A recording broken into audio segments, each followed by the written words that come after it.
Fair warning, today's theory will completely alter the way you watch movies 3 through 7 Part 2, otherwise known as 8 for any sane human, of the Harry Potter series. If you want to preserve the memories of those, go binge watch them now, because after today, you will never look at the battle between these two wizards the same way again. Your childhoods have been warned.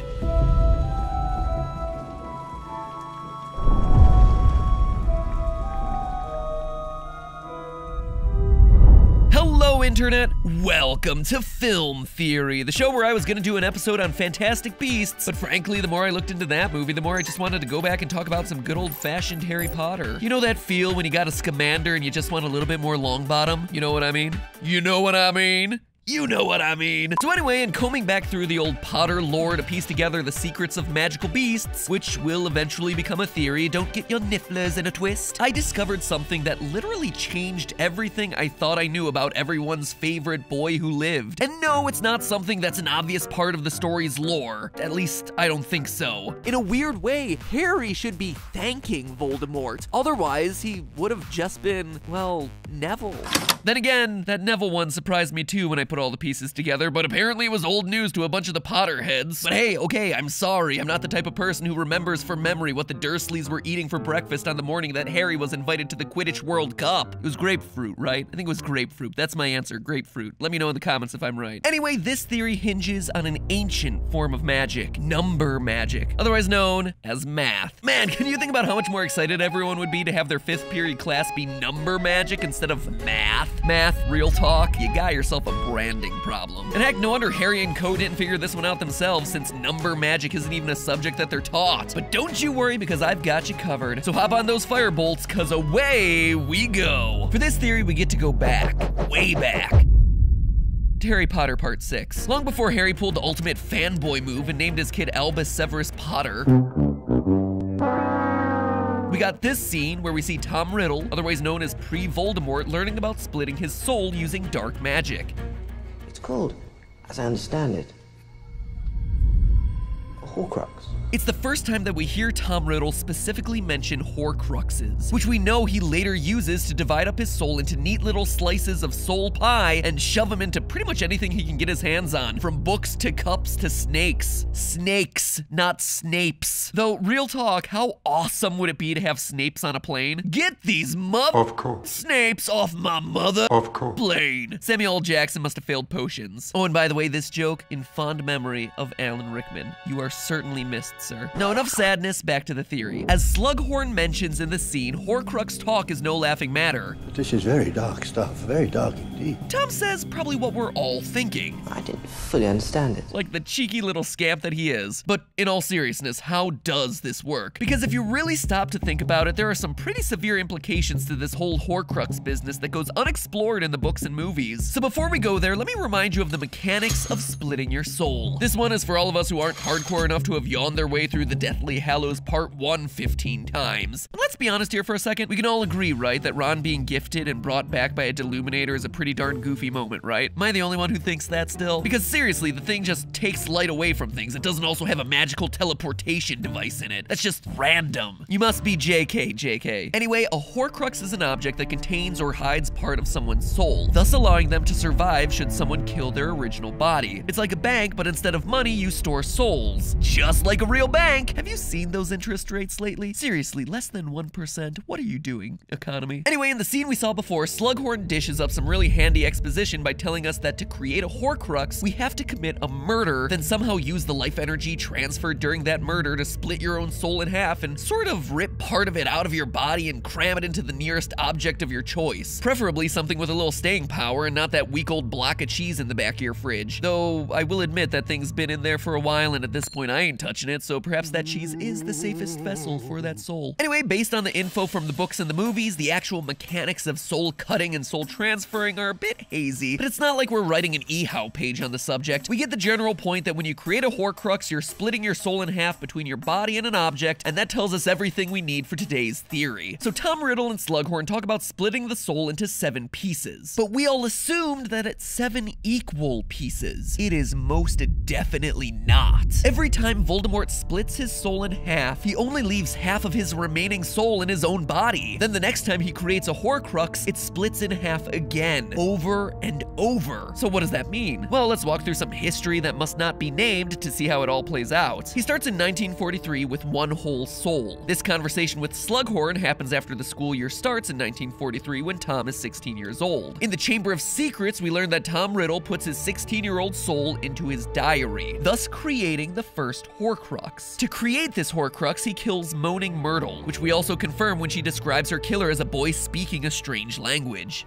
But they said something funny, a kind of made-up language.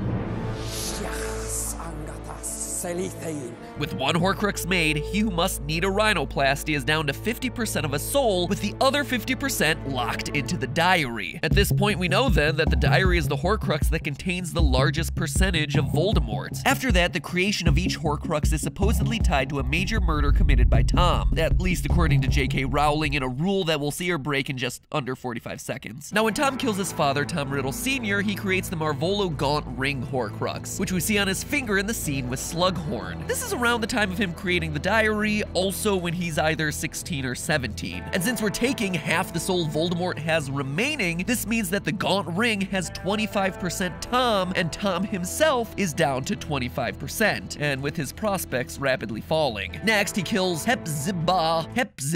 I don't know how to say your name, Hepzibah, but I'm gonna say it that way because it's fun to say. Next, he kills Hepzibah Smith in 1945, followed by a random muggle. Like I said, JK breaking her own rule. Anyway, these two characters aren't really in the movies, but were confirmed in a web interview with J.K. Rowling in 2007. Tom bumps them both off and splits his soul into the Hufflepuff cup that we see in Goblet of Fire and the Slytherin locket that shows up at the Sirius Black estate. So these Horcruxes have 12.5% soul and 6.25% soul, with Tom himself being down to 6.25%. If you think about what that means, it's actually not surprising that as he rises to power, you see him start to physically change in response to his soul being drained. If you can lose over 95% of your soul and only really be missing some skin pigment, your hair, and your nose, that's not such a bad trade-off for immortality, all things considered. I'm just saying. Anyway, the next Horcrux is in 1956, the Ravenclaw Diadem. We know Voldemort shows back up at Hogwarts at this point to ask Dumbledore to become the Defense Against the Dark Arts teacher, which Dumbledore turns him down for. After that, Voldemort,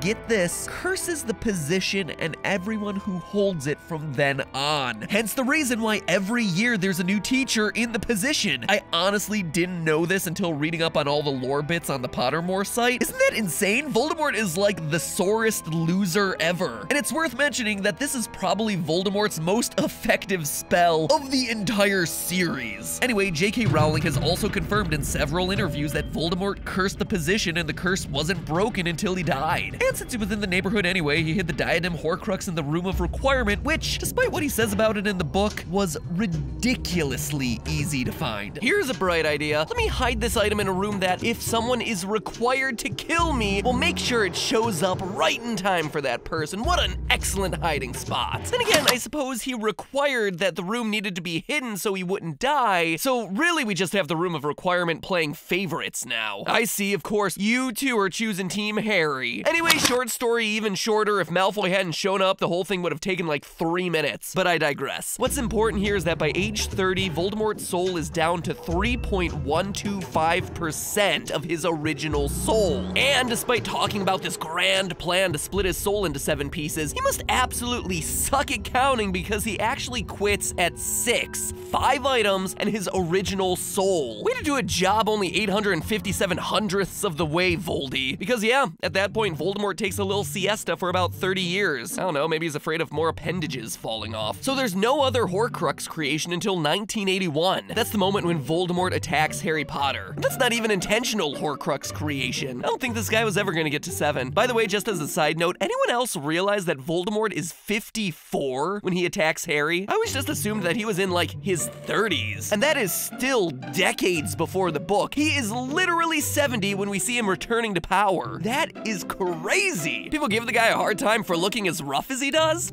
Come on, if I'm looking like that when I'm 70, then I must have had some plastic surgery done because he's really missing key features of his face. Also worth mentioning, in real life, Harry Potter would be almost 40. Ugh, makes me feel sad and old. Regardless, we all know the story. When Harry Potter and Voldemort meet, Voldemort's spell rebounds and he inadvertently splits his soul again, making Harry the unintentional Horcrux. Now, there's some debate about the actual Horcruxiness of Harry, but in a web interview with J.K. Rowling on the Leaky Cauldron site, she directly confirms that Harry Potter is indeed the last unintentional Horcrux. So for this episode, I'm with her. The important part here is that when the attack happens, Voldemort's soul splits again. His body basically vaporizes and turns that remaining 1.5625% of soul into some kind of weird wafting spirit that later attaches to the back of Professor Quirrell's head like some sort of face leech. This also means that we've pinpointed exactly how much Voldemort is in Harry. Just over 1.5%. Maybe that's what Harry's scar really is. Just a little soul schmutz on his forehead. You got a little something. Just lick your thumb and a little something right there that, let me just... Since you don't have a mother, I have to do it for you. Ooh, that hurts. So what does all this tell us when the Harry Potter series starts? Well, first, that the whole Potter series is predicated on a 1.5% soul blob, which does seem to take a little bit away from the gravitas of this series. It also tells us that when Harry's destroying Horcruxes, some of them matter a whole lot more than others. The very first one that Harry destroys is actually the biggest deal because it contains literally half of Voldemort. Half. 50%, more than any other Horcrux, and way more than Voldemort himself at the end of the series. So in reality, by the end of book 2, Voldemort is mathematically mostly dead. From there, the Horcruxes go on to be destroyed in pretty much the same order that they were created, effectively knocking out 96.875% of Voldemort's soul before the final movie even begins. Alright, but I hear you remembering your Harry Potter movie trivia, and y'all see what I'm leaving out here. It's not the elephant in the room, it's the snake. Any true Potterite knows that Nagini is also a Horcrux in the series, but one that I haven't mentioned yet at all. Well, here's why. Nagini was created in 1994, 13 years after his run-in with Harry Potter. During Harry's 4th year, Nagini becomes Voldemort's last attempt to split his soul into even more tiny little soul crumbs. But what this means for the series is the really fascinating part, because at this point, with the creation of the final Horcrux, Voldemort's soul splits one final time, leaving him with only 0.78%, less than 1% of his original soul, meaning that Nagini has the other 0.78%. With so little soul left, it's no wonder that Voldy can't effectively use the Elder Wand at the end of the series. Yeah, I know that the actual explanation given in the movies is about disarming the Elder Wand from other wizards, but that is a whole nother episode unto itself, my friends. But what's even more shocking about this reveal is that it means that Harry Potter himself, starting in the 4th movie and through to the end of the series, is more Voldemort than Voldemort. In fact, he's literally twice the Voldemort Voldemort is. From the 4th movie onward, Tommy Riddle is at 0.78% soul. Harry, from his birth, is rocking out at 1.5% Voldemort. And when you stop to think about it that way, the last battles of this series are really anticlimactic. They are literally battling over a villain with a health bar of less than 1%. In this epic battle for Hogwarts, the grand evil wizard is just a fraction of a fraction of a fraction. So there you have it, definitive mathematical proof supported by the author and the lore that Harry Potter is more Voldemort than the actual Voldemort in the Harry Potter series. Makes you look at him a bit differently, huh? Every time you see Harry on screen, you're literally looking at the largest percent of Dark Lord walking around in the whole series. Oh yeah, and if you want one final thing that'll completely ruin the way that you look at Harry Potter from here on out, Daniel Radcliffe starred in the Broadway production of Equus, in which he rides horses around naked. So, have fun Google image searching that one. Put away your wand, Harry, put it away. But hey, that's just a theory. A film theory. And cut. Accio subscribe button, and remember, it's called subscribe and not subscribe. So please perform some magic of your own and click that subscribe button. Like I mentioned with Fantastic Beasts being a new series, you can bet theories are on their way about that one. And if subscribing ain't your thing, well then do me a favor, click on your favorite character, Harry, Ron, or Hermione. Consider this the super amazing end card tournament. Choose whichever one. I'm just curious, which one is your favorite? Hermione? Definitely mine. I mean, she's got a great brain on her, just saying. So please click subscribe if you haven't, make sure you cast your vote on your favorite character, and now, if you'll excuse me, I have a new theory to work on. I'll see you next week with something that's a bit more sinister and blonde.